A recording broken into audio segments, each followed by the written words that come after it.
ঝুলন সেতু হয়েছে কিন্তু স্বস্তি নয়, বরং নতুন বিপদে ভাঙার পারের মানুষ। ভেঙে পড়া সেতুতে আবর্জনা ও নোংরা বর্জ্য জমে থেকে ছড়াচ্ছে তীব্র দুর্গন্ধ, চরম অস্বস্তিতে এলাকাবাসী। হারাং নদীর ভাঙা সেতুর ধ্বংসাবশেষ এখন স্থানীয়দের দুঃস্বপ্নে পরিণত হয়েছে। মন্ত্রী এলেন, সেতু তৈরি হলো, কিন্তু সমস্যার শেষ হলো না। পরিবেশ দূষণ আর অস্বস্তিকর পরিস্থিতিতে ভুগছেন ভাঙার পারের মানুষ।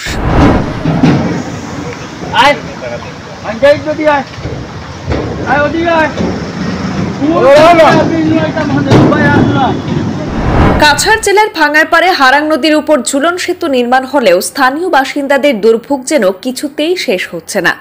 বহু প্রতীক্ষার পর সেতুটি চালু হলেও এখন অন্য সমস্যায় জর্জরিত এলাকাবাসী।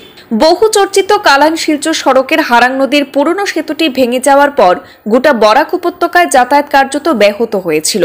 পরে স্থানীয় প্রশাসনের উদ্যোগে এবং মন্ত্রী কৌশিক রায়ের তৎপরতায় দ্রুত ঝুলন সেতু তৈরি করা হয়। কিন্তু বর্তমানে শুকনো মৌসুম শুরু হতেই নতুন সমস্যা দেখা দিয়েছে। নদীর জলস্তর কমে যাওয়ায় পুরনো ভাঙা সেতুর অংশে জমে উঠেছে নোংরা আবর্জনা আর নানান বর্জ্য পদার্থ, যার ফলে আশপাশের পরিবেশে ছড়াচ্ছে অস্বস্তিকর গন্ধ। আর এতে চরম ভোগান্তিতে পড়েছেন স্থানীয় মানুষজন। বাসিন্দাদের অভিযোগ, এলাকায় পানীয় জলের প্রকল্প থাকলেও এখনো অনেকেই নদীর জলের উপরে নির্ভরশীল, অথচ বর্তমানে সেই জল ব্যবহারের অযোগ্য হয়ে পড়েছে। এই পরিস্থিতিতে মঙ্গলবার স্থানীয় জনগণ সংবাদ মাধ্যমে ক্ষোভ প্রকাশ করে বলেন, বহু প্রতিশ্রুতি সত্ত্বেও এখনো ভেঙে পড়া সেতুর ধ্বংসাবশেষ সরানো হয়নি। তারা জেলা প্রশাসক এবং মুখ্যমন্ত্রী হস্তক্ষেপ দাবি করে বলেন, যদি আগামী 1 মাসের মধ্যে পদক্ষেপ না নেওয়া হয় তবে গণ আন্দোলনের পথে হাঁটতে বাধ্য হবেন তারা।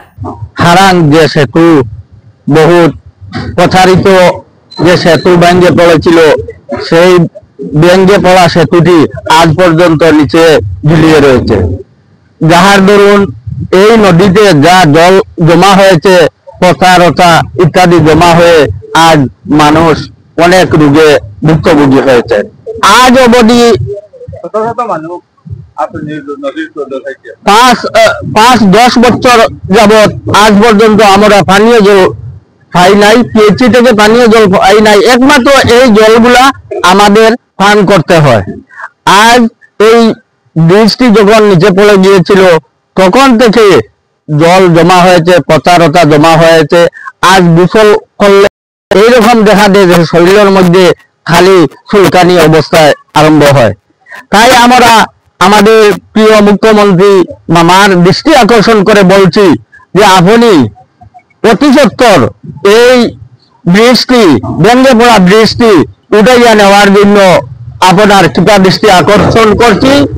যদি 1 মাসের ভিতরে এই ভেঙে যাওয়া সেতুটি উঠানো না হয় তাহলে আমরা বৃহত্তর আন্দোলন গড়ে তুলব। দেখো আদাটা রাখি আদাটা নিচরটা রয়েছে রইয়া, এই জলটা এখন বন্ধ হইয়া প্রচার হবে। আপনার বাচ্চা 10 জন মানুষ ওরা যখন যায়, মানুষ 1000 মানুষ আছে, জল বন্ধ হইয়া প্রচার ইয়া বাচ্চা শরীরে এটা হুদিয়া বেমার আজার হইয়া এখন মেডিকেল 2-4 বাচ্চাই আছে, শরীর ফসি গেছে। ও ব্রিজটা আমরা উঠে নেওয়া লাগে আপনার কাছে রায় দিয়ার। নদীর কিনারে ব্রিজটা ভাঙ্গে পড়ার পরে আর কি 5 মাস হয়ে গেছে ব্রিজটা ভাঙ্গে পড়ছে। আগে নদীর জল বেশি আসলো, তাহলে মানে জল গেছে কি উপর দিকে আমরা বুঝতে পারছি না। এখন জল হওয়ার পরে আর কি ব্রিজটা দেখতে ভালো লাগে গেছে, লাগার পরে আর কি যাবা যেতে আর কি যেটা আসলো সারা ব্রিজের ওখানে আটকে গেছে। আটটার কারণে আর কি মানে জল আসতে মরুয়ারা আসতে আর কি জল বন্ধ হয়ে গেছে। এখন ও কারণে আর কি গ্রামের মানুষে এই নদীর স্নান করতে পারেন না, নদীটা আর কি দুর্গন্ধ হইয়া মানুষ নদীর নামতে পারেন না। আর আমরা আর কি নদীর যে দ্বারা দিয়ে উঠাইতে পারি না, আর কি নদীর জল আর কি একদম গন্ধ, দুর্গন্ধ। বাচ্চা স্কুলে যাইতো, বেটিতে গোসল হওয়ার পাশে গোসল করার জন্য জল নাই, আমরা ফুটকি নাই জল, আমরা ফুটকির যে গোসল করবো এলা করে লাইন নাই। আমরা নদীটা আর কি ওই গ্রামের মাঝে নদীটাও আছে, এই নদীতে কোনো আর কি কোনো লাইন নাই স্নান করবা।